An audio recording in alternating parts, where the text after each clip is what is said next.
رات لیلۃ القدر بنی سنوری ہوئی نکلی اور خیر من الف شہر کی بانسری بجاتی ہوئی ساری دنیا میں پھیل گئی۔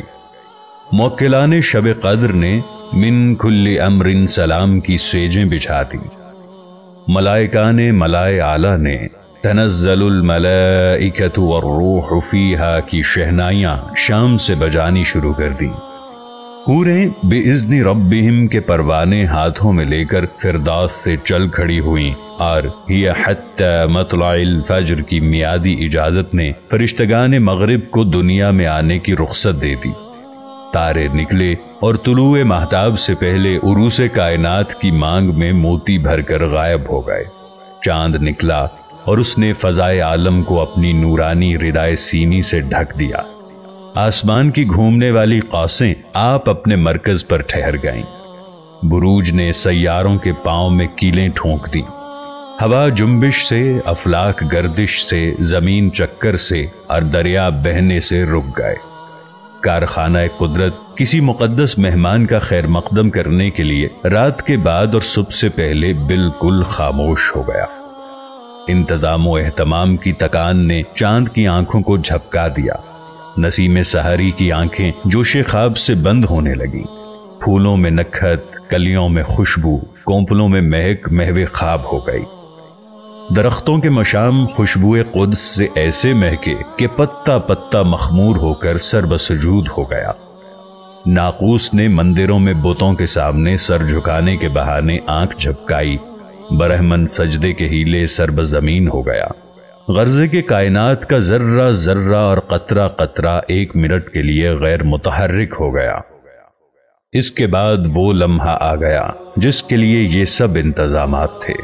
فرشتوں کے پرے خوشیوں سے بھرے آسمانوں سے زمین پر اترنے لگے اور دنیا کے جمود میں ایک بیدار انقلاب پوشیدہ طور پر کام کرتا ہوا نظر آنے لگا۔ ملہم غیب نے منادی دی کہ افضل البشر خاتم الانبیاء سراپردہ لاہوت سے عالم ناسوت میں تشریف لانے والے ہیں۔ رات نے کہا، میں نے شام سے یکساں انتظار کیا ہے کہ اس گوہر رسالت کو میرے دامن میں ڈال دیا جائے۔ دن نے کہا، میرا رتبہ رات سے بلند ہے، مجھے کیوں محروم رکھا جائے؟ دونوں کی حسرتیں قابل نوازش نظر آئیں۔ کچھ حصہ دن کا لیا، کچھ رات کا۔ نور کے تڑکے نور علی نور کی نورانی آوازوں کے ساتھ دست قدرت نے دامن کائنات پر وہ لال بابہار رکھ دیا جس کے ایک سرسری جلوے سے دنیا بھر کے ظلمت کدے منور اور روشن ہو گئے۔ سرزمین حجاز جلوہ حقیقت سے لبریز ہو گئی۔ دنیا جو سرد رو جمود کی کیفیت میں تھی ایک دم متحرک نظر آنے لگی۔ پھولوں نے پہلو کھول دیے، کلیوں نے آنکھیں وا کی، دریا بہنے لگے، ہوائیں چلنے لگیں، آتش کدوں کی آگ سرد ہو گئی، صنم خانوں میں خاک اڑنے لگی، لات و منات، حبل و عزا کی توقیر پامال ہونے لگی، قیصر و کسریٰ کے فلک بوس بروج گر کر پاش پاش ہو گئے۔ درختوں نے سجدہ شکر سے سر اٹھایا۔